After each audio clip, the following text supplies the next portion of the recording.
अफसोसनाक खबर अपने नाज़रीन तक पहुंचाएंगे। कोयटा रेलवे स्टेशन में धमाके के नतीजे में जाँ अफराद की तादाद 22 हो गई है, जबकि 40 से ज़ायद अफराद जख्मी हैं।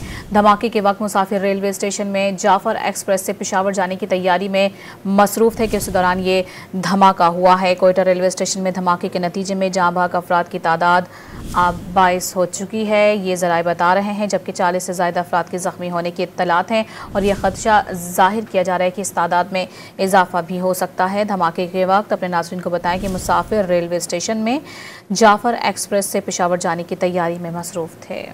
धमाके के वक्त मुसाफिर रेलवे स्टेशन में जाफर एक्सप्रेस से पेशावर जाने की तैयारी में मसरूफ थे कि उस दौरान ये धमाका हुआ है। कोयटा रेलवे स्टेशन में धमाके के नतीजे में जाँ अफराद की तादाद 22 हो चुकी है, ये ज़राए बता रहे हैं, जबकि 40 से ज़ायद अफराद के ज़ख्मी होने की इत्तलात हैं और यह खदशा जाहिर किया जा रहा है कि इस तादाद में इजाफा भी हो सकता है। धमाके के वक्त अपने नाज़रीन को बताएं कि मुसाफिर रेलवे स्टेशन में जाफर एक्सप्रेस से पेशावर जाने की तैयारी में मसरूफ थे।